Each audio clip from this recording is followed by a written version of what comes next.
India, as we all know, is a country of enormous wealth and endemic hunger.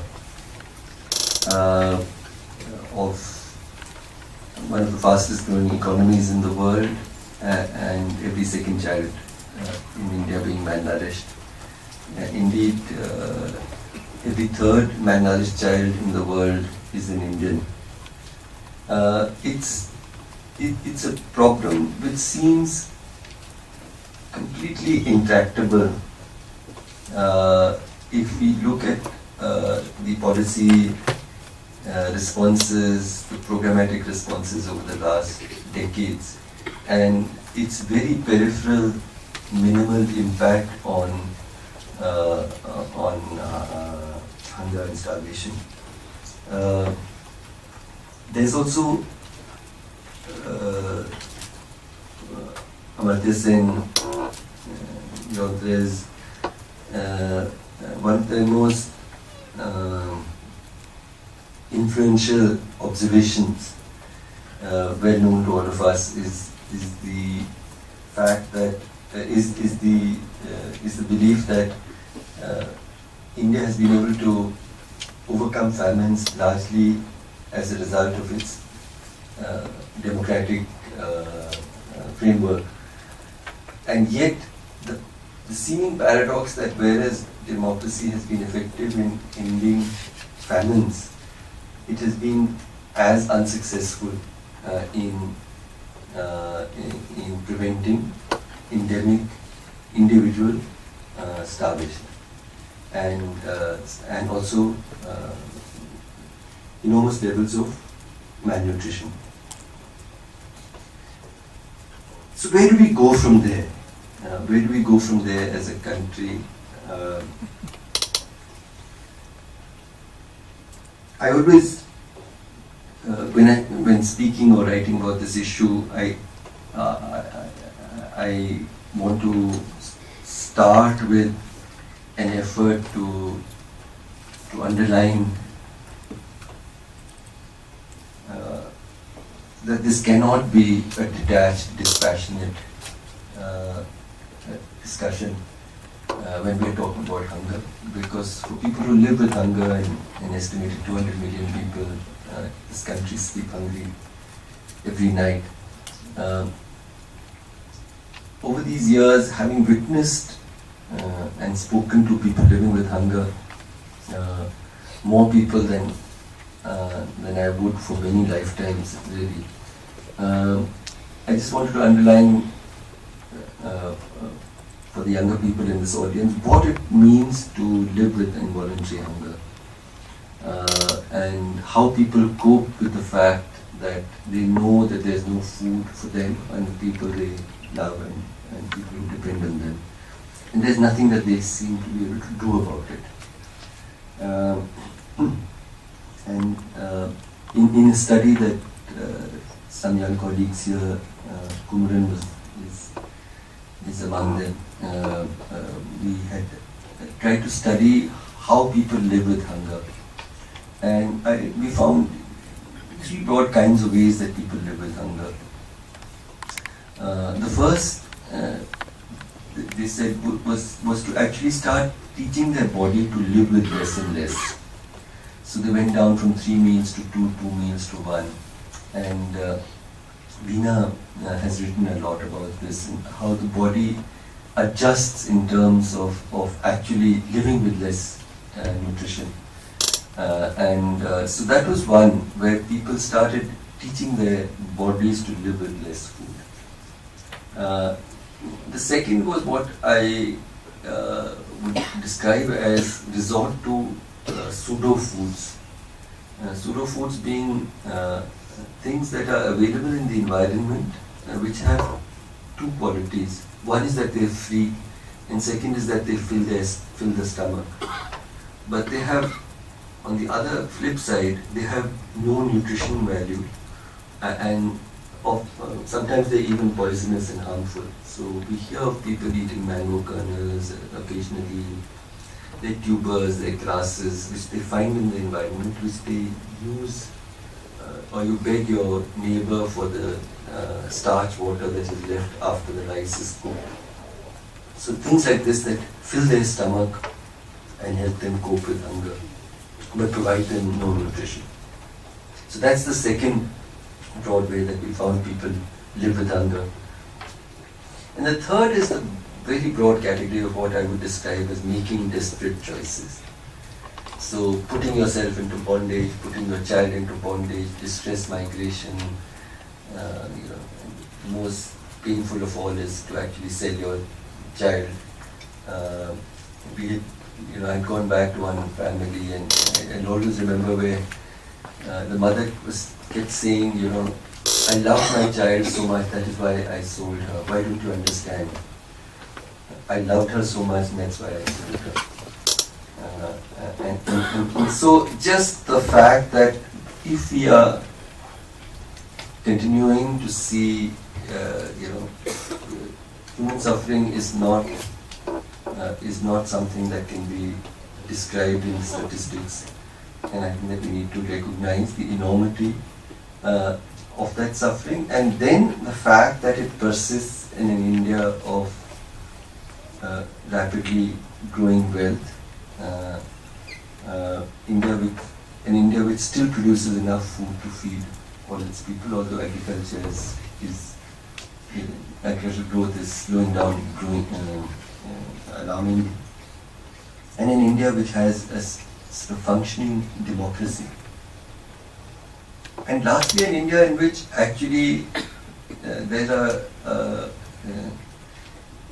almost paradoxically, it's a state which a government which does a lot, which has a large number of programs, right actually from before you are born to after you die theoretically. So the maternity entitlements, pregnant mothers feeding, breastfeeding support, ICDS centers up to the age of 6, school meals, public PDS, the NREGA, employment guarantee, old age pensions, insurance when you die. So India presents the most complex paradox to me on this persistence of endemic hunger, because countries which are much poorer than us, countries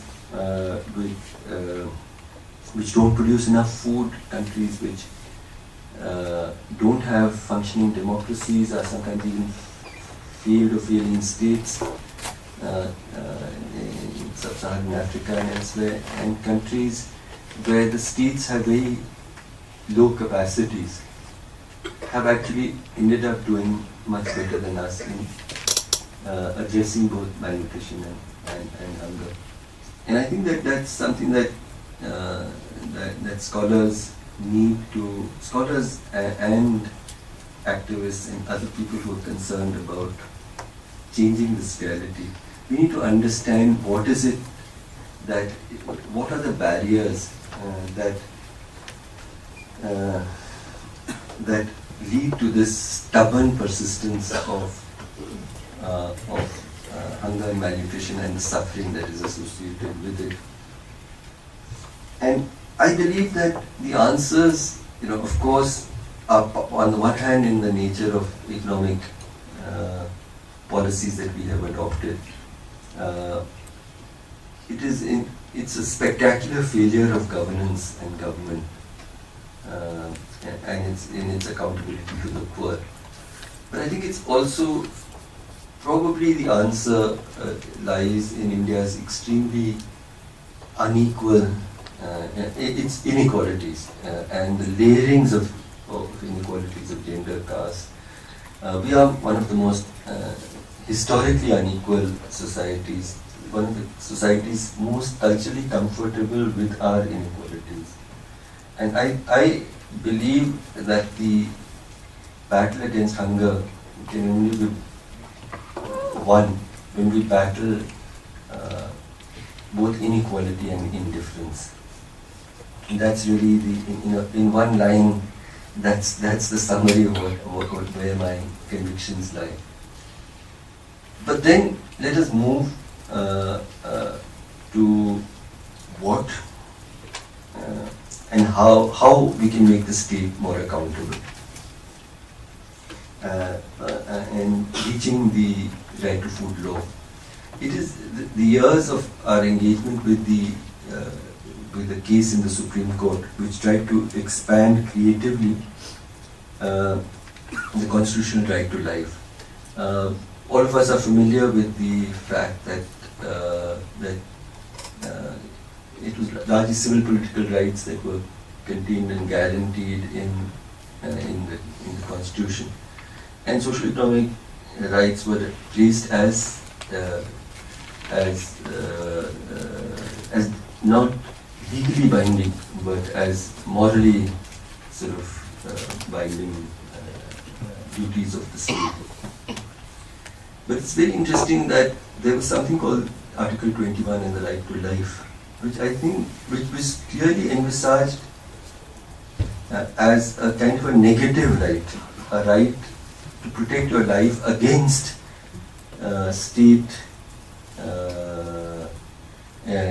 intrusion. Your life cannot be taken away, your liberty cannot be taken away or abridged by the state without a due legal process. And creatively, it is now being seen by our courts and increasingly through the rights-based legislation that we are witnessing in this century as an increasingly seen as a positive right. So that I have a fundamental right to life which only doesn't oblige the state to not encroach on that life without due process. But it also, does it not create obligation in the state, positive obligation to the state, to provide me that which is necessary for a life and a life with dignity? And that is where food comes in, that is where healthcare comes in, that's where shelter comes in, and other social economic rights. The second half of the 20th century saw what is, to my mind, an extremely sterile debate globally about two kinds of rights. One kind of right, all the civil and political rights, were rights of expression, to organize, of speech,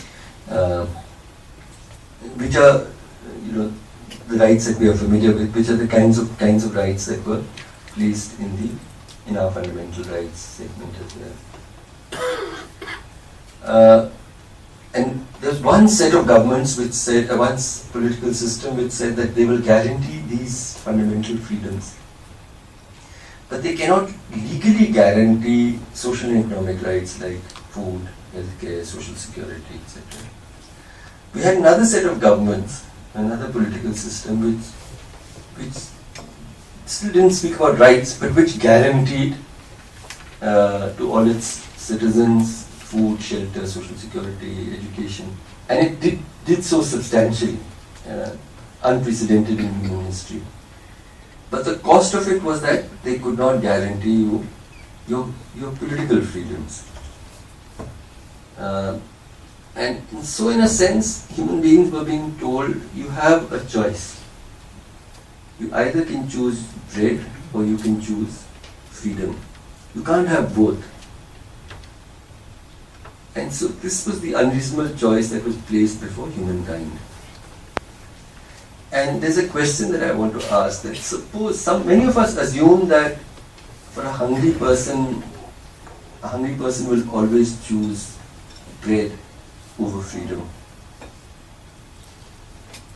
I don't know how many of you have read that short story by O. Henry, but in case you have not, you would be able to think a little bit about this question that I'm asking. Suppose it was a cold winter night in Delhi, and I was freezing to death. I was desperately hungry, I'm homeless, and I want to be provided food and a place to sleep, which is warm, for the rest of my life,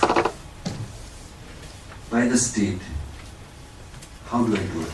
what is the most effective way to ensure that I can do it? Is to go out, kill somebody, surrender yourself and go to jail.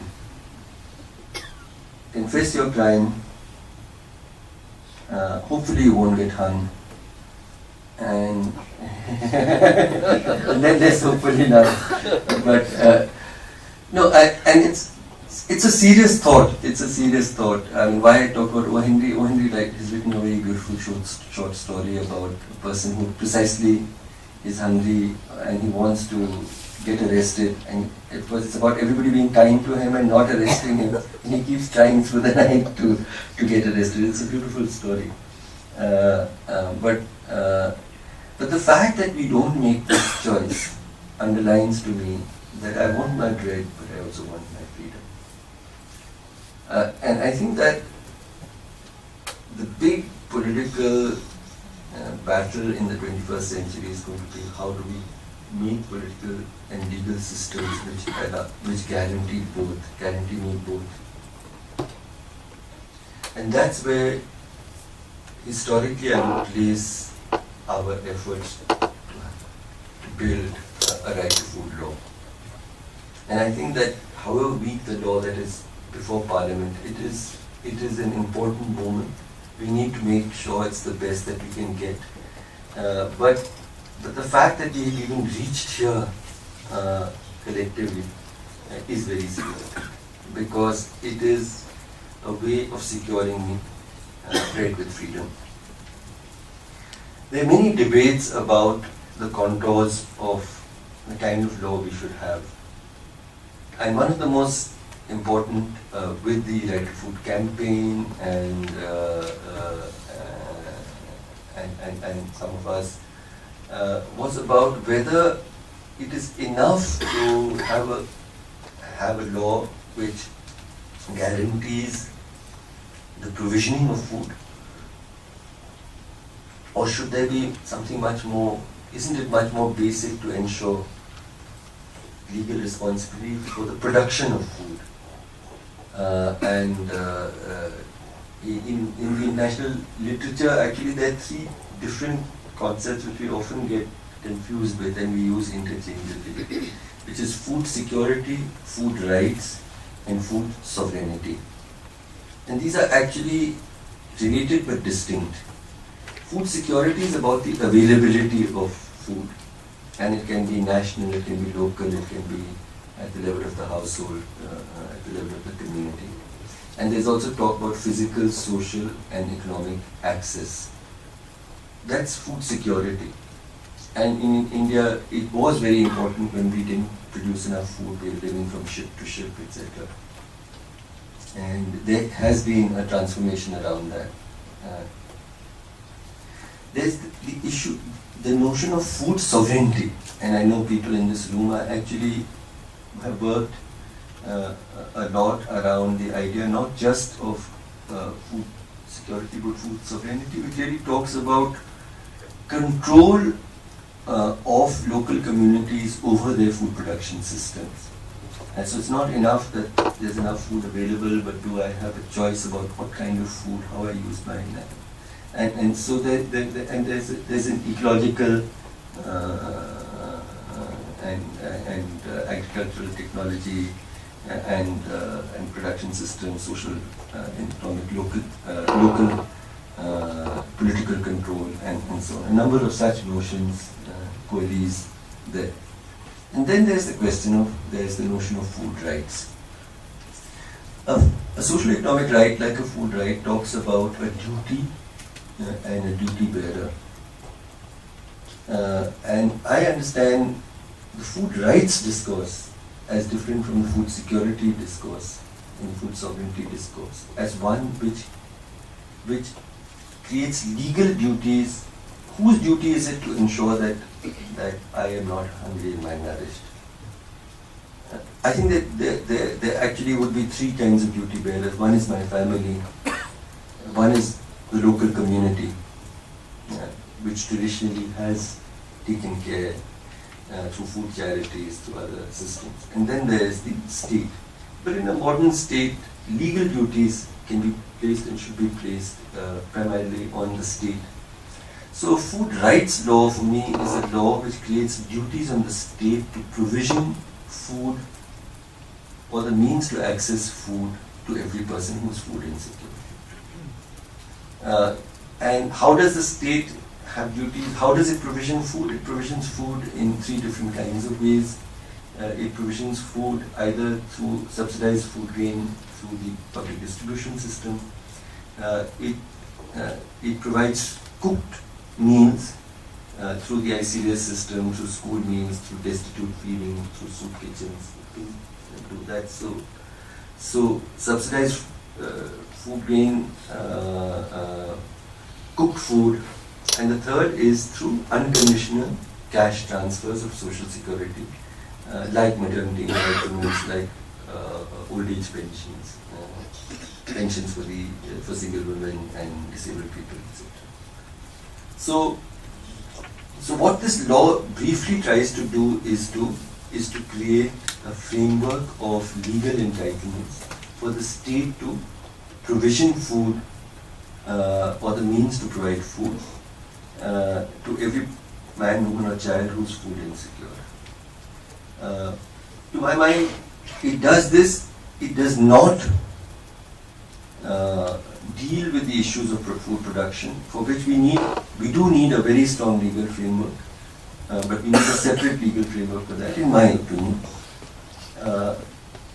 And we need to talk about it, and the kinds of things that I think Uma will be talking about are complementary rather than competing idea to complete the whole. There were many debates right through from the formulation of the bill to now. Much of the public debate, I feel, has focused somewhat disproportionately on the public distribution system. I think it's really a very important part of the idea of food provision, and in India's PDS has played a very significant role. And the debates around it have been universal versus targeted, what kind of quantums, what kind of mix, cereals, millets, whether we can include pulses or oil seeds, etc., etc. But largely on issues of coverage and now also on the issues of quantity. But the other important parts of the food bill are and I think that if I had to have a single factor, I would talk about children for many reasons, including that malnutrition comes in most strongly and most irreversibly in early childhood. So the rights of children through making ICDS services a universal right, actionable right, support to breastfeeding, and the rights of children in school meals.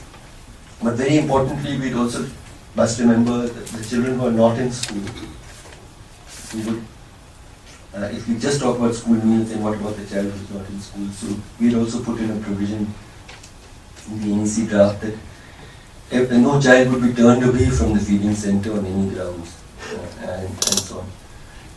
So that was another segment. Then there was about women, and of course the law largely saw women in the reproductive age group, and I think it was important that we also saw women as beyond that.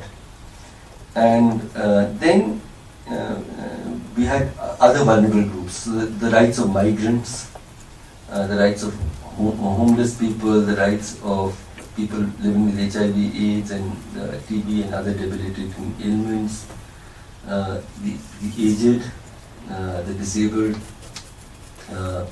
and so on. So I think that was another very important.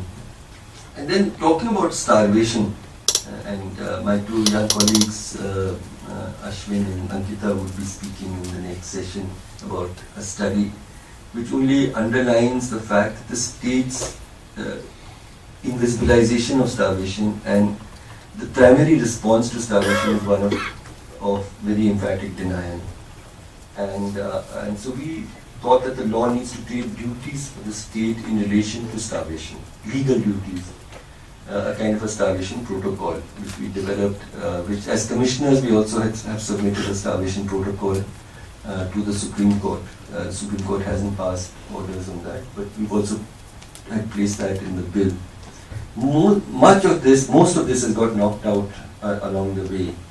And I think that in the debates around the food bill, we should be talking about the PDS, very importantly, but we should be talking about defending children's right to food, women's right to food, the right to food of destitute feeding, destitute migrants, homeless people, people with debilitating ailments, and the aged and so on, and the duties of the state in relation to starvation. And I think that's really the kind of broader scaffolding of a right to food law. But remembering that a right to food law is a law for food provisioning and not related to food production. And for food production, we need to continue to debate and build an important complementary legal framework and structure. Lastly,